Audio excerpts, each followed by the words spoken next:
पहलगाम में आतंकी हमले की जो साजिश है वो पहले से ही रची जा रही थी और लोकल्स की इसमें हेल्प ली गई है, सपोर्ट लिया गया है, तभी इस आतंकी हमले को अंजाम दिया गया है। इसके कुछ सबूत जो है वो सामने आए हैं और वो जग जाहिर भी हो चुके हैं। उत्तर प्रदेश की जौनपुर की एक महिला जिसने बहुत सारे तमाम खुलासे किए हैं, उसका कहना है कि वो भी पहलगाम गई थी।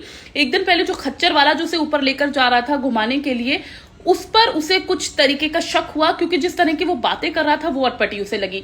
अब हुआ क्या, जिस खच्चर वाले के साथ वो जा रही थी उसका कहना है कि जो 3 स्केच जारी किए गए हैं, 2 को वो पहचान गई है क्योंकि उनमें से एक खच्चर वाला उनके साथ था। 20 लोगों का ग्रुप था और वो बातें अजीब कर रहा था, जैसे कि क्या आपको कुरान पढ़नी आती है, क्या आपको उर्दू आती है। उसने कहा नहीं, मैं हिंदू हूं तो मुझे कुरान पढ़नी नहीं आती। उसने बोला हिंदी में भी है, आपको पढ़नी चाहिए, आपको उर्दू सीखनी चाहिए, आप उर्दू क्यों नहीं बोलते, आपके साथ जो लोग आए हैं वो उसमें कितने हिंदू है, कितने मुसलमान हैं। तो उसका कहना था कि मेरे गले पर ओम का टैटू था तो मैं अपनी पहचान छुपा नहीं पाई, लेकिन मैंने बोला कि हमारे साथ काफी मुस्लिम लोग भी हैं।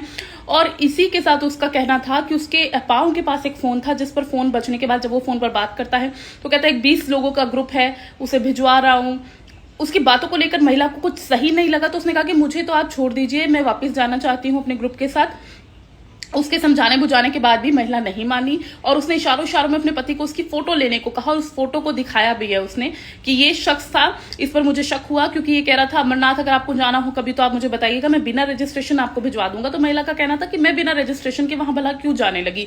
और फिर वो 35 लोगों की ग्रुप की बात करने लगा कि वहां पर भेज रहा हूं मैं और जो है वो बक्सा मैं भिजवा रहा हूं। तो इस तरीके की वो बातें कर रहा था जिससे उसे शक होने लगा। लेकिन अगर महिला ये रिपोर्ट कर देती इस शख्स के खिलाफ या बताती कि उस पर उसे कुछ शक हो रहा है तो शायद इस हमले को रोका भी जा सकता था। लेकिन खैर अब तो अनहोनी हो ही चुकी है। लेकिन अब ये सारी बातें जौनपुर की इस महिला की तरफ से ये बोला था कि